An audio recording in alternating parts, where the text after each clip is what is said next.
নমস্কার বন্ধুরা, শিলা free cooking ক্লাসেসকে সবাইকে অনেক অনেক স্বাগত। আজকে জিভে জল আনা, সবাই পছন্দ আর সবার জানাশোনা একটা রেসিপি আমি নিয়ে এসেছি। টোপা কুলে চাটনি। সরস্বতী পুজো আসছে সামনে, সবাই প্রসাদে সরস্বতী পুজোর আগে সবাই খায়, সরস্বতী পুজো হয়ে গেলে সব টোপা কুল খাওয়া আরম্ভ করে। কিন্তু সরস্বতী পুজোতে এই টোপা কুলের চাটনি কম বেশি সবাই ঠাকুরকে প্রসাদ দেয়। তো আজকে সেই রেসিপি শেয়ার করবো, চলো দেখা যাক আজকের ওই রেসিপি। তার জন্য এখানে 250 মতন কুল নিয়ে নিয়েছি। তার এই বোঠা আগে ছাড়িয়ে নেব, আর বোঠা ছাড়িয়ে নেওয়ার পর আমি কুলগুলোকে এরকম ফাটিয়ে দেখে নেবো ভেতরে পোকা আছে কিনা। কারণ সব কুলের মধ্যে পোকা না থাকতে পারে, কিন্তু একটা একটাতে থাকে। তাই জন্য এটা ফাটিয়ে আমি দেখে নিই কুলের মধ্যে পোকা আছে কিনা। পরিষ্কার কুল থাকলে ওইগুলো দেওয়া যাবে।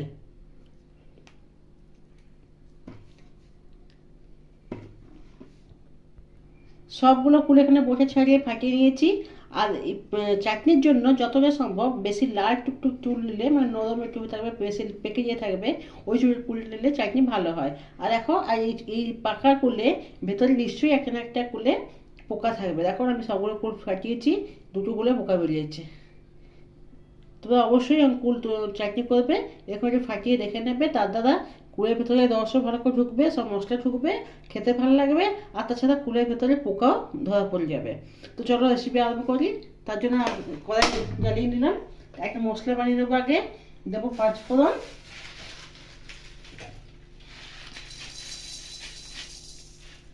দিলাম 5 ফোড়ন, আর দেবো 3টা মৌরি।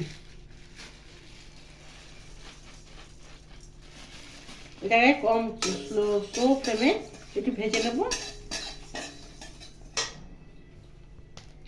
মশলা ভাজা হয়ে গেছে, খেয়াল রাখবে যেন মশলাটা খালি ভাজা হয়, পুড়ে না যায়। পুড়ে গেলে তিতকুটে ভাব এসে যাবে। মশলা যা ফুটে গেছে মানে মশলা ভাজা হয়ে গেছে। এবার মশলাটাকে আমি নামিয়ে নেব। এরপর কড়াই দিয়ে দিলাম 1 চামচ তেল, সরষের তেল দিয়েছি। দেবো 2 শুকনো লঙ্কা।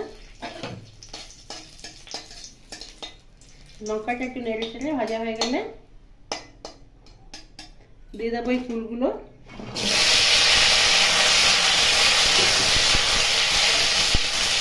এর মধ্যে দিয়ে দেবো লবণ,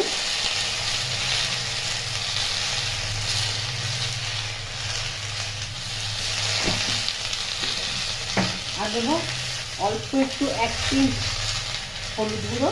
তোমার চাইলে হলুদ নাও নিতে পারো, তবে আমি এখানে পুরো সামান্য হলুদ গুঁড়ো দিয়েছি।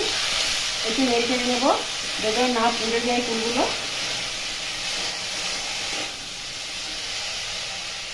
1 মিনিট নেড়ে দিলাম। দিয়ে দেবো একটু জল।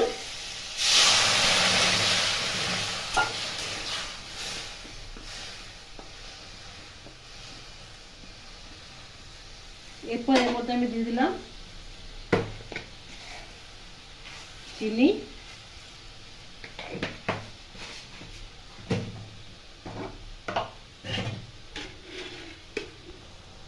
আর দেবো এখানে গুড়। তোমরা চাইলে খালি চিনিতে করতে পারো অথবা খালি গুড়ে করতে পারো। আমি একটু মিষ্টি আমরা বেশি খাই, তাই জন্য চিনি দিলাম। আর গুড় দিলাম এই জন্য যে তরকারির কালারটা ভালো আসে। করে যে কোনো চাটনিতে গুড় দাও তাহলে একটু তরকারির কালারটা ভালো আসে। স্পেশাল এই ফুলের চাটনিতে দিলে কালারটা, যেমন তরকারিতে কাশ্মীরি পাউডার দিলে, লঙ্কা পাউডার কালারটা ভালো আসে। এই চাটনিতে গুড় দিলে কালারটা ভালো আসে, তাই জন্য দিয়ে দিলাম এখানে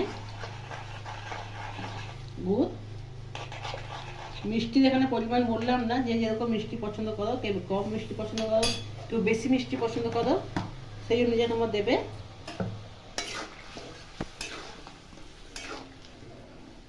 এরপর চাপা দিয়ে কুলটা সেদ্ধ হতে রেখে দেবো।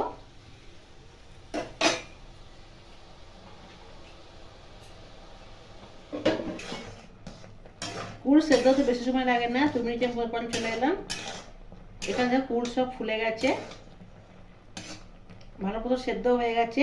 এরপর এতে আমি দিয়ে দেবো ওই যে মশলা ভেজে রেখেছিলাম, এই মশলা দিয়ে দিলাম। ভালো করে নাড়িয়ে নিলাম। বাঙালির শেষ পাতে চাটনি হলে খুব ভালো লাগে। তো চাটনিতে আলাদা আলাদা হয়। কুলের সময় এটা ভাতের সঙ্গে খেতে পারবে তোমরা, খুব ভালো লাগে। এটা তৈরি হয়ে গেলে এখানে আমার কুলের চাটনি। এটা যদি ফ্রিজে রেখে খাবে তাহলে 10-15 দিন খুব ভালো থাকবে, আর যদি বাইরে রাখবে তবে 3-4 দিন ভালো থাকবে। তো তৈরি হয়ে গেল কুলের চাটনি। কেমন লাগলো রেসিপিটা ঘরে অবশ্যই ট্রাই করবে, আর কেমন লাগলো রেসিপিটা কমেন্টে জানাবে। ভালো লাগলে লাইক করবে, শেয়ার করবে, আর আমার চ্যানেলটিকে সাবস্ক্রাইব করা অনুরোধ রইল। পাশে থেকো, ভালো থেকো, সুস্থ থেকো। কালকে আবার নতুন রেসিপি দেখা হবে। ধন্যবাদ।